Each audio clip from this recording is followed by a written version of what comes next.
पढ़ नहीं सकते, जिन्हें पढ़ाया नहीं जा सकता है, उन बच्चों को पूंजी देकर उनको रोजगार करने की व्यवस्था, ताकि वो 10,000, 12,000, 15,000 कमाने के लिए बिहार से बाहर न जाएं, वो पैसा उनको पूंजी के रूप में मिले और इसी गांव में, इसी टोहरी गोला में, डेहरी में रह के माता पिता के साथ रह के वो रोजगार कर सकें। तीसरा काम, जो महिलाएं हैं, जो गांव में गुणी हैं, उनको सिलाई आता है, कढ़ाई आता है, बुनाई आता है या और भी कुछ काम करने आता है, वैसी महिलाओं को वर्तमान में नीतीश कुमार जी की सरकार प्रत्येक महीने 2.5 और 3% के ब्याज पर लोन दे रही है, जो आप समूह लोन का नाम सुने हो, जीविका दीदी। तो उसमें जोड़िएगा, सालाना तो होता है करीबन 28 से 30% पर साल ब्याज।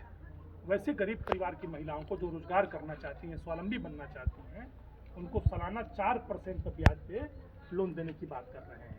प्रत्येक महीने नहीं, सालाना। जहाँ 2.5% महीना लगा था, अगर 4% सालाना मिले तो उसको प्रयास होना चाहिए कि नहीं होना चाहिए? ये तीसरा हो गया। चौथा, जो हमारे किसान भाई हैं, जो खेती करते हैं, जिनके पास 2.5 बीघा 3 बीघा खेत है, उसी पर अपना जीवन जी रहे हैं, वो जनरली खेती करते हैं खाने वाली, धान गेहूँ रोपते हैं, कसों पेट भर जाए, बाल बच्चन के घर चल जाए। उन तमाम किसानों को हम लोगों ने प्रयास करने का जो वादा किया है कि उनको खाने वाली खेती से बाहर निकाले, कमाने वाली खेती से जोड़ेंगे, ताकि वो मसालों की खेती कर सकें। जैसे आलू रोपते हैं तो आपको चाहिए कोल्ड स्टोरेज, नहीं तो आलू सड़ जाएगा। अगर आप खेती करेंगे लहसुन की तो वो नहीं सड़ेगा। तो अगर आपको जोड़ देंगे कमाने वाली खेती से, तो आप अच्छा रोजगार कर सकते हैं, मजबूत बन सकते हैं। वो कैसे होगा? अगर किसानों को मुफ्त मजदूर सप्लाई किया जाए खेत में काम करने के लिए, तो क्या किसान स्वावलंबी मजबूत नहीं होगा? और रहा पांचवा बात, जो लड़के युवा हैं उनको तो पढ़ाई बता रही है, कुछ लोग रोजगार में चले गए, महिलाएं अपने घर में स्वरोजगार कर रही हैं, किसान खेती कर रहा है। जो बूढ़े बुजुर्ग साथी हैं, जो ना रोजगार कर सकते हैं, ना पढ़ सकते हैं, ना कहीं आ जा सकते हैं, आर्थिक रूप से भी कमजोर हैं, शारीरिक रूप से थक गए हैं, उनको वर्तमान की सरकार दे रही है 400 रुपया पेंशन।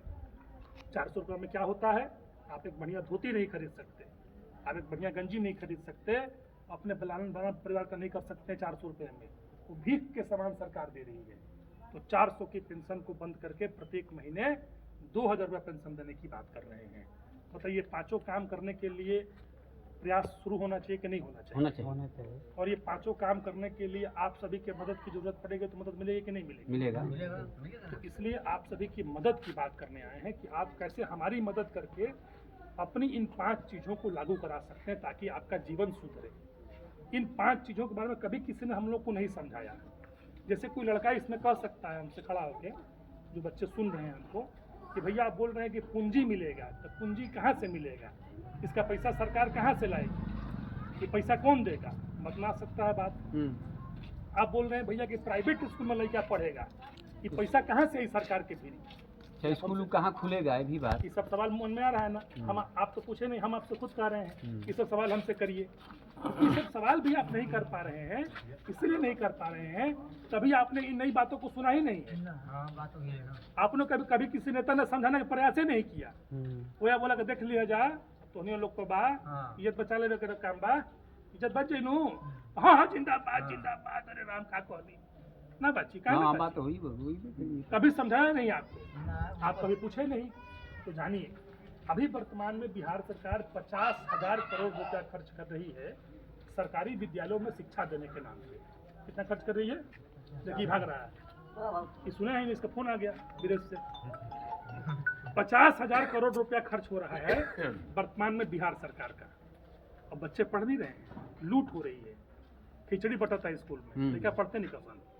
तो ताही लगा खिचड़ी कब तैयार होकर हम खाएंगे? तो बात ही हो रहा है। तो अब बताइए कि 50,000 करोड़ रुपए खर्च करने के बाद भी अगर 50 बच्चा भी नहीं पढ़ रहा है, तो क्यों नहीं इस व्यवस्था में सुधार किया जाए? तो हम लोगों ने प्लान किया है कि 35,000 करोड़ रुपया जो सरकारी विद्यालय पहले से चलते आ रहा है, इसकी व्यवस्था पे खर्च करेंगे, और 15,000 रुपया करोड़ जो पैसा उससे निकालेंगे, उससे आर्थिक रूप से कमजोर बच्चों को स्कूल भेजेंगे। प्राइवेट स्कूल जो बढ़िया स्कूल चल रहा है, तो आप वहाँ बच्चा का नाम लिखाइए और उसका पैसा सरकार हर महीने उसके खाते में भेजेगी। ये काम करने जा रहे हैं। ये काम होना चाहिए नहीं होना चाहिए? युवा पूछेगा रोजगार का पैसा कहाँ से आएगा भैया, पूंजी कैसे मिलेगा, इसका पैसा सरकार कहाँ से लाएगी? कभी कोई नहीं बताया आपको।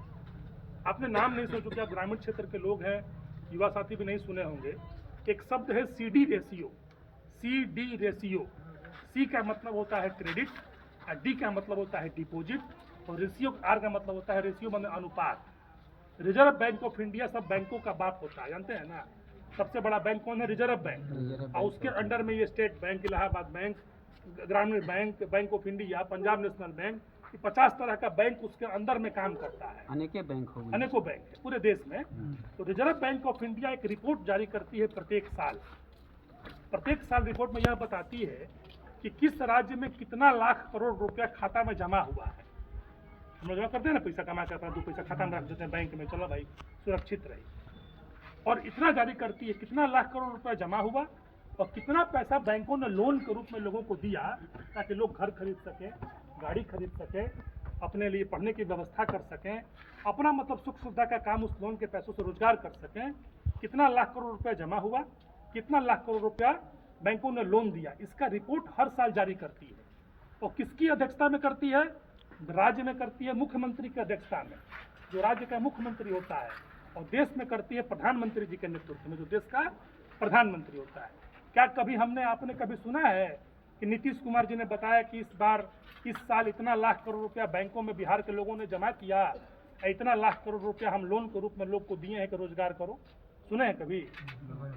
अब तो हमसे सुनिए, हम आपको बताते हैं। जो आरबीआई की रिपोर्ट है पिछले साल का रिपोर्ट में आरबीआई ने कहा है कि बिहार में पिछले साल मतलब 23 से 24 के सेशन में 4,61,000 करोड़ रुपया जमा हुआ बैंक में। हम लोगों ने जमा किया अपना पैसा, और नियमतः हम लोगों को लोन मिलना चाहिए था 90%, मतलब 4 लाख के 90% जोड़ा हुआ करीबन 3 करोड़ 60 लाख मिले के चाहते हैं लोन हम लोग के। लेकिन लोन कितना मिलल बा? 40%, 1,61,000 करोड़ मिलना चाहिए। कितना? 3,60,000 करोड़ मिला। कितना? 1,61,000 करोड़। बाकी पैसा क्या हुआ? बाकी पैसा यहाँ की बैंकों ने दूसरे राज्यों को भेज दिया ताकि आप रोजगार करिए। तेलंगाना भेज दिया, आंध्र प्रदेश भेज दिया, उत्तर प्रदेश भेज दिया, झारखंड भेज दिया। अब बिहार के युवा लड़के रोजगार के नाम पे ठगे जा रहे हैं, गली गली घूम रहे हैं।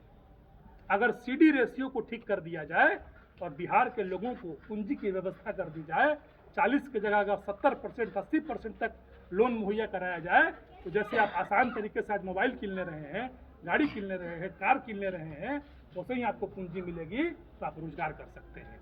आप मिठाई का दुकान खोल सकते हैं, आप नाई है तो बाल काटने का दुकान खोल सकते हैं। जो भी गुण